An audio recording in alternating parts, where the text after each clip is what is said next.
history of your city is nothing like it says it is. I know this because I had the opportunity to work in city government for the past 3 months. And I looked at their city historical documents, and they didn't mention anything about, quote, Indian removal that took place. And you have to go and look at native sources or other sources to find this out.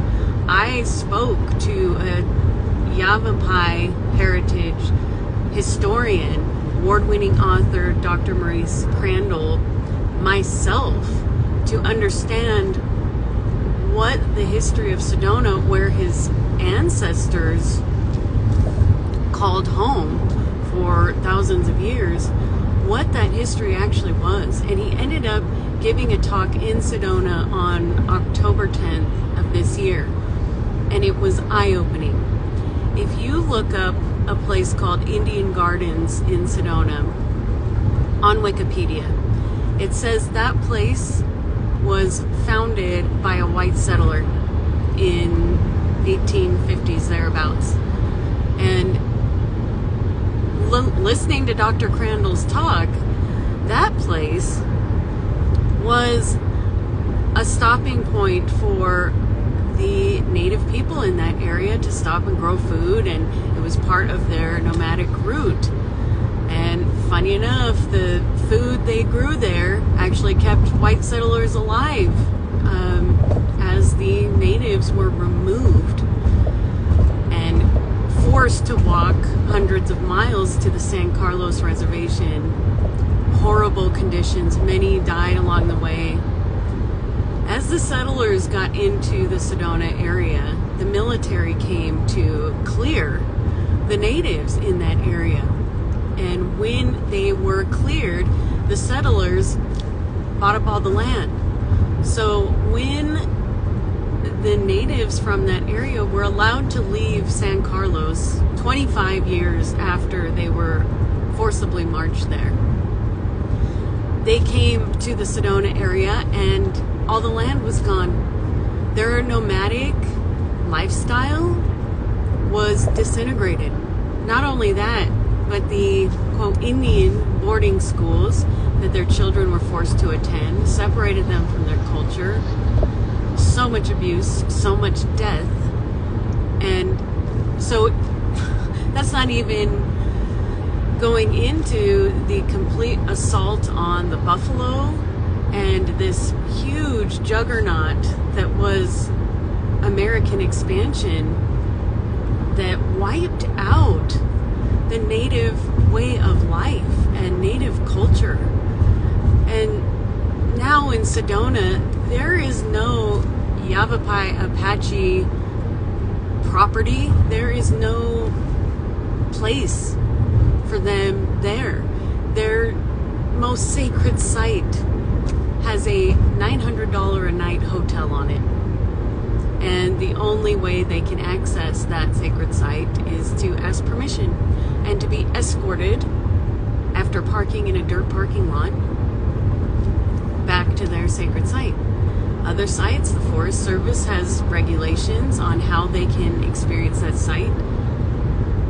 You can see how psychologically damaging, how traumatic, not just for that generation, but for generations to come, that these practices that the American government inflicted on these people who were cultivating a relationship with the land, who didn't over-farm, overuse one area, who migrated, who followed the rhythms, who honored their extra perceptions, understood the language of the earth, the elements, had tribal practices that cared for their weakest link.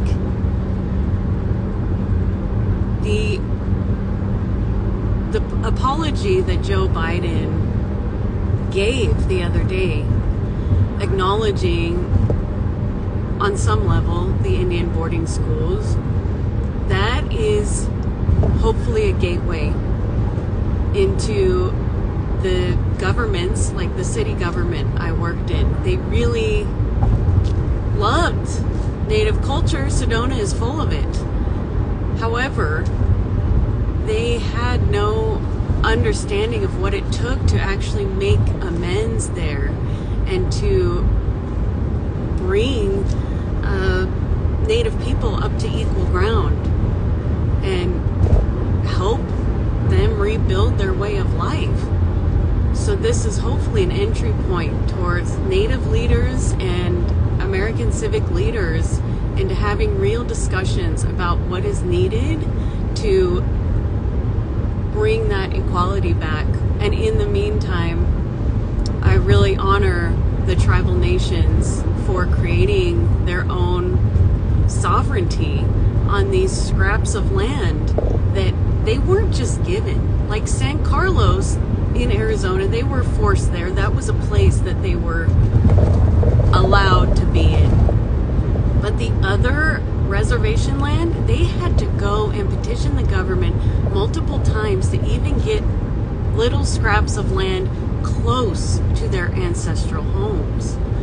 And I remember Dr. Crandall telling a story of his direct ancestors and the ones in his tribe going to, I think it was Teddy Roosevelt, and petitioning for land. Like, we got let off San Carlos, we have nowhere to go. And Teddy Roosevelt saying, well, I would give you land. Paraphrasing. I'm not paraphrasing on this part though. But you're not being good Indians.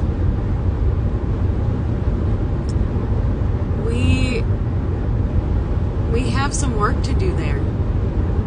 So if you are involved in any way in service or civic action, write your officials, organize groups to really look at the real history, learn from Native historians. Dr. Maurice Crandall has an incredible book called We Were Always a Republic, how democracy and elected officials, representatives, that was always a part of tribal way of life.